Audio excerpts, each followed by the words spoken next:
Hello' guys, আপোনালোক সকলোকে মোৰ ইউটিউব চেনেললৈ স্বাগতম জনাইছোঁ। আজি মই আপোনালোকলৈ লৈ আহিছোঁ এটা নতুন ৰেচিপি, কঁঠালগুটিৰ দম। আগতে মই কেতিয়াও খোৱা নাছিলোঁ। কঁঠালগুটি খাই খাই ব'ৰ হৈ গৈছিলোঁ। কেতিয়াবা দালিত দি, কেতিয়াবা পুৰি, কেতিয়াবা চাটনি খাই। ভাবিলোঁ কিবা বেলেগ ৰেচিপি বনাব পাৰি নেকি।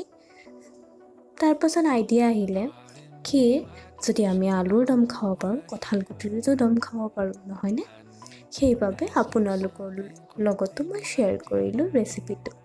চাই থাকিবলৈ নাপাহৰিব মোৰ ৰেচিপিটোৰ বাবে কঁঠালগুটি আৰু স্কোৱাছ প্ৰথমে মই বইল কৰি ল'লোঁ, 3টা হুইচেল মাৰিলোঁ। লগতে মই পিচি ল'লোঁ অলপমান বিলাহী, এটা পিঁয়াজ, আদা নহৰু আৰু জলকীয়া, কেঁচা জলকীয়া। এতিয়া কেৰাহী এখনত অলপমান তেল গৰম কৰি মই তাতে এটা তেজপাত দিলোঁ, অকণমান পাঁচফোৰণো দিছিলোঁ। তাৰপাছত যিখিনি পেষ্টটো মই ইয়াতে ঢালি দিলোঁ। অলপমান পেষ্টে মই ইউজ কৰিছোঁ, বেছি মছলা ইমান গৰমত খোৱাটো ভাল নহয়। আৰু মই ইয়াতে এড কৰিলোঁ অকণমান হালধি গুড়ি। এইখিনিয়ে মই আজি মছলা ইউজ কৰিম, বেলেগ একো মছলা ইউজ নকৰোঁ। জিৰা, গৰম মছলা একো নকৰোঁ। এনেকৈ কৰিয়ে আপোনালোকৰ খাই বহুত টেষ্টি লাগে। আপোনালোকে এনেকৈ চিম্পলভাৱে বনাই খাই চাবচোন এই নতুন ৰেচিপিটো। স্কোৱাছটো এতিয়া মই স্কোৱাছ আৰু কঁঠালগুটিখিনি তাতে মই দি পেলাই মছলাটো দি ভাজিলোঁ। এয়া অলপমান পেষ্ট ৰাহি হৈ গ'ল। এইখিনি মই কেনেকৈ প্ৰিজাৰ্ভ কৰি ৰাখোঁ সেইটো আপোনালোকক দেখাম। আপোনালোকে চেনেলটো চাই থাকি শেষলৈকে চাবলৈ নাপাহৰিব। এয়া চাওক, মই মিক্সিটোত যিখিনি মছলা লাগি আছিলে তাৰে মই পানী মিহলাই ইয়াৰ গ্ৰেভিটোত দি দিলোঁ।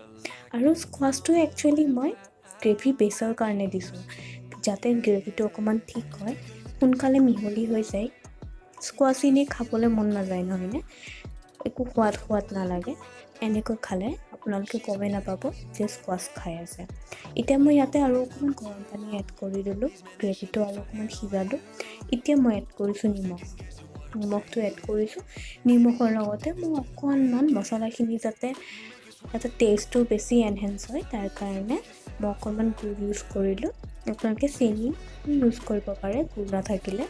একেই সোৱাদেই দিব। অকণমান মিঠা হ'লে খাই ভাল লাগে, টেঙা, মিঠা, জ্বলা তেনেকুৱা এটা টেষ্ট আহিব, কাৰণ বিলাহীও দিছোঁ।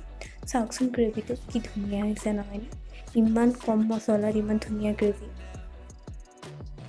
Extremely heaven.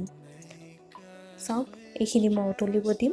এতিয়া মই এই বাচি যোৱা যিখিনি মছলা আছিলে সেইখিনি মই এটা এনেকৈ পলিথিনেৰে ৰেপ কৰি ফ্ৰিজত ৰাখিম। এনেকৈ কৰি ৰাখিলে আপোনালোকে বহুত দিনলৈ ইউজ কৰিব পাৰে।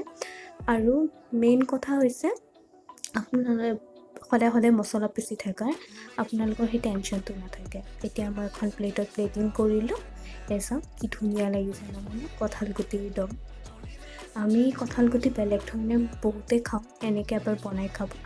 আৰু মোৰ চেনেলটো ছাবস্ক্ৰাইব, লাইক, শ্বেয়াৰ, কমেণ্ট কৰিবলৈ নাপাহৰিব। এয়া চাওক, মই আজি ৰুটিৰ লগত খাম, আপোনালোকে ভাতৰ লগতো খাব পাৰে।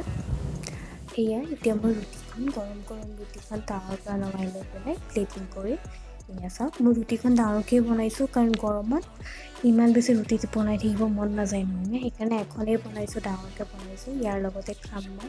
এতিয়া মই প্লেটিং কৰি আমাৰ ষ্টাৰ ৰেচিপি কঁঠালগুটিৰ দম। এয়া চাওক, মই কঁঠালগুটিৰ দমখিনি প্লেটিং কৰিলোঁ। এনেকৈ কৰি আপোনালোকো বনাই খাবচোন। এতিয়া কঁঠালগুটি দি নতুন ৰেচিপিটো ট্ৰাই কৰিবলৈ নাপাহৰিব। থেংকছ ফৰ ৱাচিং।